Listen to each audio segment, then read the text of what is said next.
Hi നമസ്കാരം കൂട്ടുകാരെ, ഉണ്ണിയാണ്. ഉണ്ണീസ് tech വ്ലോഗ്സിന്റെ പുതിയൊരു വീഡിയോയിലേക്ക് എല്ലാ പ്രിയപ്പെട്ട കൂട്ടുകാർക്കും സ്വാഗതം. അപ്പോൾ ഇന്ന് നമ്മൾ ഒരു 8 മാസമായിട്ട് തുടർച്ചയായിട്ടുണ്ടായിരുന്ന ഒരു ട്രിപ്പിംഗ് പ്രശ്നവുമായിട്ട് ബന്ധപ്പെട്ട് അത് പരിഹരിക്കുന്ന വീഡിയോ ആണ് നമ്മൾ ഇന്ന് ചെയ്യണം. ട്രിവാൻഡ്രത്താണ് ഈ വർക്ക് ചെയ്യണത്. ഈ വർക്ക് ചെയ്ത വ്യക്തി കഴിഞ്ഞ 8 മാസക്കാലമായിട്ട് ഈ ഒരു ട്രിപ്പിംഗ് ഇഷ്യൂസ് പരിഹരിക്കാനായിട്ട് ശ്രമിക്കുന്നുണ്ട്. ഈ വീഡിയോയിലൂടെ ഞാൻ ഉദ്ദേശിക്കുന്നത് മറ്റൊന്നുമല്ല, അദ്ദേഹത്തെ പരിഹരിക്കുകയോ അല്ലെങ്കിൽ മറ്റുള്ള രീതിയിലോ കാര്യങ്ങളോ ഒന്നുമല്ല ഇന്നത്തെ ഈ വീഡിയോയിൽ ഉദ്ദേശിക്കുന്നത്. നമ്മൾ പ്രോപ്പർ ടൂൾസ് ഉപയോഗിച്ചുകൊണ്ട് എങ്ങനെ ചെയ്യുമ്പോൾ നമുക്ക് എത്രയും പെട്ടെന്ന് ആ പ്രശ്നങ്ങൾ പരിഹരിക്കാൻ, അത് കണ്ടെത്താനും സാധിക്കും, അത് സോൾവ് ചെയ്യാനും സാധിക്കുന്നതുമായിട്ട് ബന്ധപ്പെട്ടിട്ടാണ് ഇന്നത്തെ വീഡിയോയിൽ നിങ്ങൾക്ക് ഒരു അറിവിന് വേണ്ടിയിട്ട് ഞാനൊരു കാര്യം സൂചിപ്പിക്കുന്നു. അപ്പോൾ ഈ ചെയ്തിരിക്കുന്ന വ്യക്തി, ഇവിടുത്തെ ട്രിവാൻഡ്രത്തെ വയറിംഗ് ചെയ്തിരിക്കുന്ന വ്യക്തി ഈ എന്നെ വിളിച്ച ക്ലയന്റിന്റെ സുഹൃത്താണ്. അദ്ദേഹത്തെ കൊണ്ടാണ് ആ വീടിന്റെ വയറിംഗ് കാര്യങ്ങളൊക്കെ ചെയ്തിട്ടുള്ളത്. വളരെ നല്ല രീതിയിൽ ചെയ്തിരിക്കുന്ന വയറിംഗ് കാര്യങ്ങളാണ്. പക്ഷേ ഒരു ഫാൾട്ട് പറ്റിയിട്ട് ആ ഫാൾട്ട് ക്ലിയർ ചെയ്യാനായിട്ട് 8 മാസക്കാലമായിട്ട് പ്രശ്നങ്ങൾ കാര്യങ്ങളൊക്കെയാണ്. അപ്പോൾ ഈ ട്രിപ്പിംഗ് കേസായിട്ട് ബന്ധപ്പെട്ട് അദ്ദേഹം നമ്മുടെ ഗാർഡൻ ഏരിയയിലെ ലൈറ്റുകൾ കാര്യങ്ങളൊക്കെ മഴ നനയാതിരിക്കാൻ കവർ ചെയ്ത് വെച്ചിരിക്കുന്ന രീതിയിലൊക്കെയാണ് നിലവിൽ ചെയ്തിരുന്നത്. എന്നിട്ട് പോലും ട്രിപ്പിംഗ് കണ്ടീഷൻസ് കാര്യങ്ങളാണ്.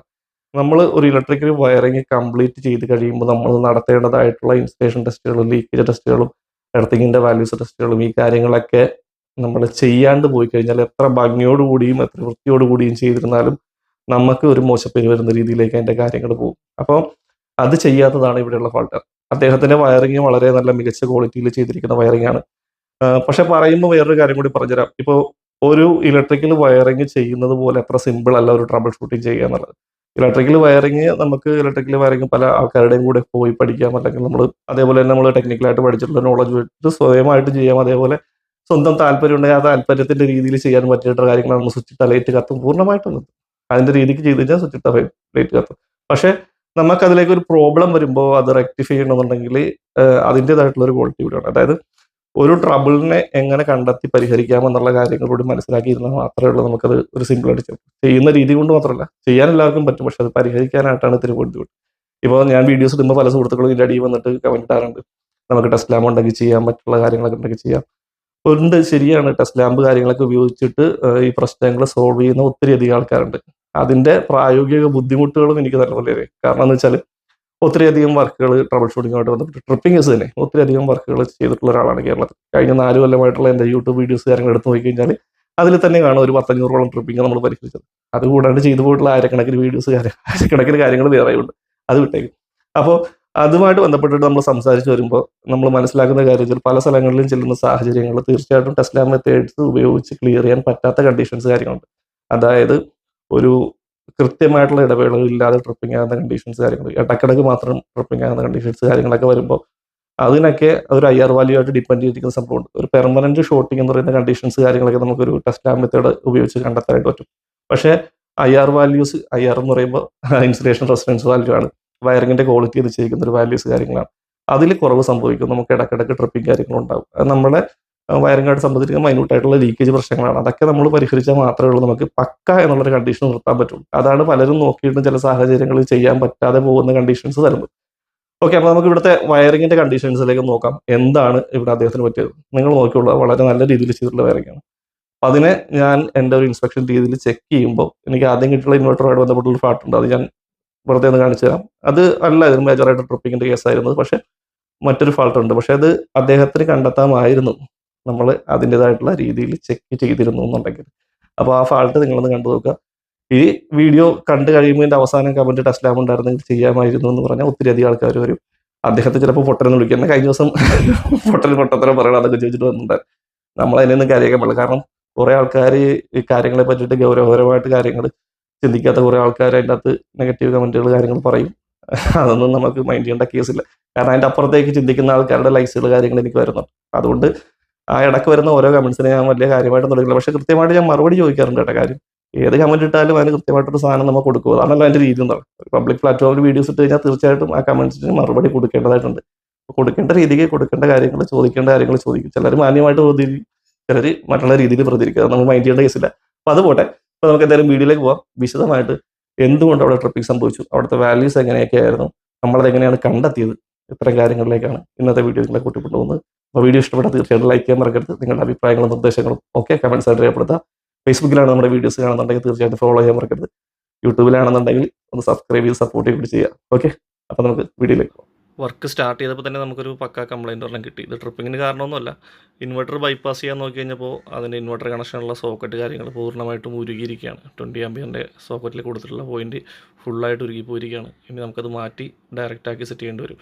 ഇനി ഡി ബിയുടെ കണ്ടീഷനിലേക്ക് നോക്കാം. ഇതാണ് ഡി ബി കണ്ടീഷൻസ് കാര്യങ്ങൾ വരുന്നത്. ഇതിൻ്റെ അകത്ത് കുറച്ച് അഴിച്ച് കാര്യങ്ങളൊക്കെ ചെയ്തിട്ടുണ്ടെന്നുള്ളത് മാത്രമേ ഉള്ളൂ. അതുകൊണ്ട് തന്നെ വയർ കുറച്ച് അങ്ങോട്ടും ഇങ്ങോട്ടൊക്കെ മാറിയിട്ടുണ്ട്. ഈ ട്രിപ്പിംഗ് പ്രശ്നം പരിഹരിക്കാനായിട്ട് ശ്രമിച്ചതിൻ്റെ ഭാഗമായിട്ട് വന്നിരിക്കുന്ന സംഭവങ്ങളാണ്. അതേപോലെ തന്നെ RCCB കാര്യങ്ങൾ വെച്ചിട്ടുണ്ട്.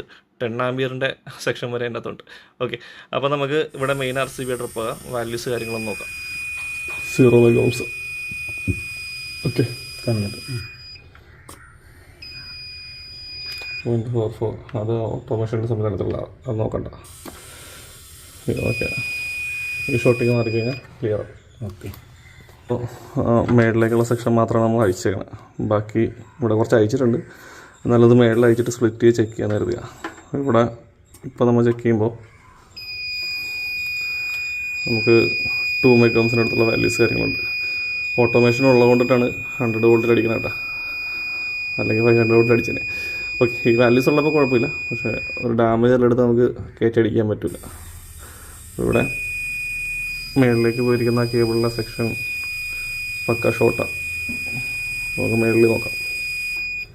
വീട്ടറേ, ആ മേളിലത്തെ RCCB ഒന്ന് ഓഫ് ചെയ്യാമോ?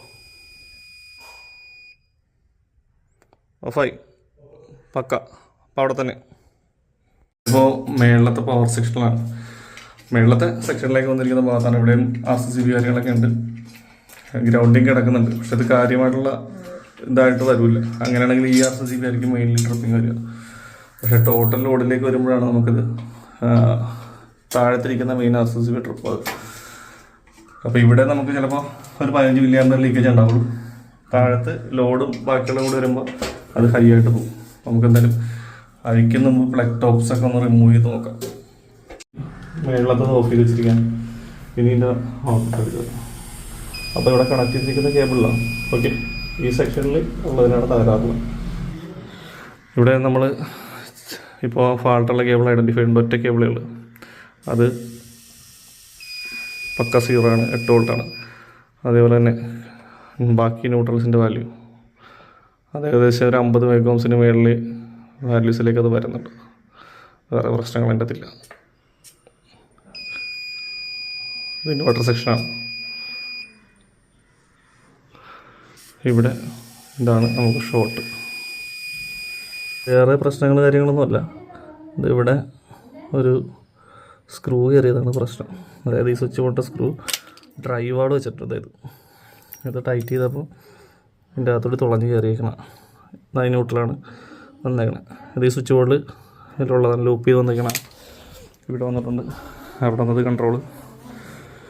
ഇതാണ് മെയിൻ DB ക്കകത്തുനിന്ന് ഇങ്ങോട്ട് വന്നിട്ടുള്ള ന്യൂട്രൽ. ഓക്കെ, ഇതാണ് നമുക്ക് ഫാൾട്ട് ഉണ്ടായിരുന്നത്. അത് ചെക്ക് ചെയ്ത് അവിടെ കിട്ടിയിട്ടുണ്ട്. നിങ്ങൾക്ക് മെയിനിലൊന്ന് ചെക്ക് ചെയ്ത് നോക്കിയാലോ. അവിടെ എടുക്കും. ചെക്ക് ചെയ്യുമ്പോൾ ഫാൾട്ടി ഉണ്ടായിരുന്നതാണ്. മീറ്ററിന്ന് പൊക്കി പിടിക്കാം അങ്ങോട്ട്. ഓക്കെ, അപ്പോൾ 105 മെഗാംസായി. ആ ഫാൾട്ട് ക്ലിയർ ആയി കഴിഞ്ഞാൽ ഓക്കെ. 106 മെഗാംസ് പക്ക. ഇപ്പോൾ ഇത് കണക്ട് ചെയ്യാം. ബാക്കി ബോക്സ് അടച്ചേക്കാം. എന്നിട്ട് ഒരു ഫൈനൽ വാല്യൂ എടുക്കുക. അപ്പുറത്ത് ആ ന്യൂട്രൽ ബാറെ കൊടുത്തിട്ട്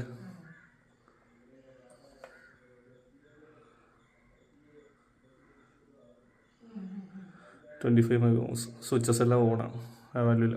ഓക്കെ, ഒരു കാര്യമുണ്ട്. എന്താ പറയുക, ഇപ്പോൾ 2-3 RCCB ഒക്കെ വെച്ച് ചെയ്താൽ നിൽക്കില്ല, മറ്റാ കുറച്ചാണെന്നൊക്കെ പറയാം. അതെ, 1 2 3 4 മേളിലൊന്ന് 5 അപ്പുറത്ത് 6 ആയിക്കോട്ടെ. ഏത് സെക്ഷൻ DB തന്നെ ഒരു 3-4 RCCB ആഡ് ചെയ്തേക്കാം. എന്നിട്ടൊരു പ്രശ്നമില്ലാണ്ട് ആ സാധനത്തിനെ കൊണ്ടുപോകാൻ പറ്റുന്നുണ്ട്. അതിൻ്റെ വയറിംഗ് രീതിയും IR വാല്യൂസും കാര്യം ഈ കാണുന്ന ഭംഗിക്കുറവ് കാണണ്ട. ഇത് കുറച്ച് അഴിച്ചേക്കണേൻ്റെ കാര്യം കംപ്ലൈൻറ്റ് നോക്കാനായിട്ട് കുറച്ചതിൻ്റെ വരുമാനം ഈ കാണണം. എന്നാലും അത് കുഴപ്പമൊന്നുമില്ല. ലെഗൊക്കെ അടിച്ച് സെറ്റ് ചെയ്താൽ ന്യൂട്രൽ കൊടുത്തിട്ടുണ്ട്. ന്യൂട്രലിൻ്റെ വാല്യൂസ് കാര്യങ്ങൾ നോക്കുമ്പോൾ നല്ല വാല്യൂസാണ്. മേളിൽ കിട്ടിയിരിക്കുന്ന വാല്യൂവും പക്കയാണ്. ഇൻവെർട്ടർ സെക്ഷൻ്റെ പക്കയാണ്. അപ്പോൾ നല്ല രീതിയിൽ ചെയ്ത് കഴിഞ്ഞാൽ RCCB ഒക്കെ ഇങ്ങനെ നിൽക്കും. ഇൻവെർട്ടറിനും വെച്ച് ചെയ്യാം അല്ലേ. ഇൻവെർട്ടറിലോടും ചെയ്യാം, പവർ സെക്ഷൻ തിരിച്ച് ചെയ്യാം, എല്ലാം ഒറ്റ DB തന്നെ ചെയ്യാം. 2-3 ആക്കേണ്ട കാര്യമില്ല.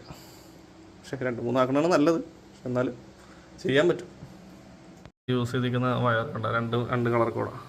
അതായത് ബ്ലാക്ക് നോർമൽ സെക്ഷൻ്റെ ബ്ലാക്ക് ആണ് ന്യൂട്രലെങ്കിൽ അടുത്ത സെക്ഷൻ്റെ വന്നിട്ടുള്ള ഗ്രേ കളർ വയറാണ്, ഇൻവെർട്ടറിൻ്റെ ഗ്രേ കളറാണ് യൂസ് ചെയ്തിരിക്കുന്നത്. അപ്പോൾ സ്വിച്ച് ബോർഡ് ചെന്നാലും മാറിപ്പോവില്ല. ടെസ്റ്റിലേ 2 RCCB ട്രിപ്പാകാൻ സാധ്യതയുണ്ട്. ട്രിപ്പിങ് റേഞ്ച് നോക്കി നമുക്കറിയാൻ പറ്റും. ഓക്കെ, 239 അടുത്തോട്ട് 237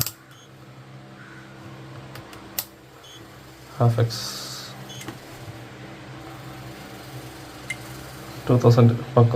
ഓക്കെ, ടെസ്റ്റ്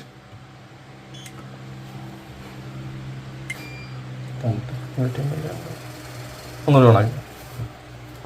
എവിടെയൊക്കെ പോയിട്ടുണ്ടെന്ന് അറിയാൻ പറ്റില്ല.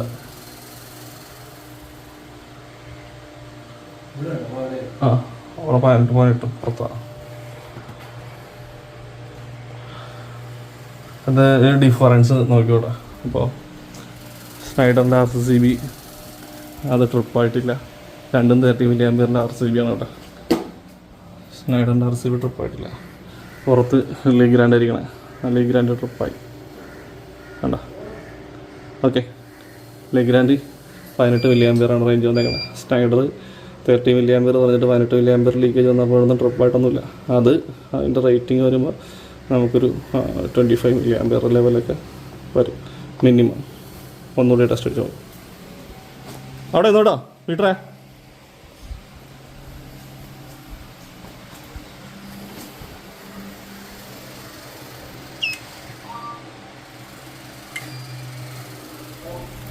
പോയില്ലേ? ഓണാക്കൂ.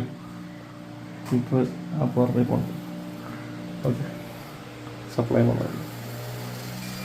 ഇവിടെ ഗാർഡൻ ഏരിയയിൽ മഴ നനഞ്ഞ് ട്രിപ്പാകാതിരിക്കാനായിട്ട് അതിൻ്റെ പ്ലാസ്റ്റിക് കവർ കാര്യങ്ങളൊക്കെ ഇട്ടിട്ട് മൂടി വെച്ചിരിക്കുകയാണ്. അപ്പോൾ നമുക്ക് അതെല്ലാം ഇനി മാറ്റാവുന്ന കണ്ടീഷനാണ്. ഓക്കെ, ഇനി നമുക്ക് ഇവിടുത്തെ ഫുൾ ലോഡ് ലീക്കേജ് കണ്ടീഷൻസ് എത്രയാണെന്ന് നോക്കാം. ഫുൾ ലോഡിലാണ് നിലവിൽ വർക്ക് ചെയ്യണേ. അപ്പോൾ നമുക്ക് എത്ര mAh ലീക്കേജ് കാര്യങ്ങളുണ്ട് എന്നുള്ളത് നോക്കാം. 3 ഫേസിൽ ഞാൻ കഴിഞ്ഞ ദിവസം പറഞ്ഞു, ഇവിടുത്തെ വീഡിയോ തന്നെയാണ് ഇട്ടത്. ഫുള്ളായിട്ട് ക്ലാമ്പ് ചെയ്യുമ്പോൾ നമുക്ക് ലീക്കേജ് എത്ര വരും എന്നുള്ളത് കൃത്യമായിട്ട് അറിയാൻ പറ്റും. അപ്പോൾ വർക്കുകൾ ട്രിപ്പിംഗ് എല്ലാം മാറ്റിയതിന് ശേഷം നമുക്ക് ഫുൾ ലോഡ് ലീക്കേജ് എന്ന് പറയുന്നത് 6.67 mAh അടുത്തുള്ള ലീക്കേജ് മാത്രമാണ് നിലവിലുള്ളത്.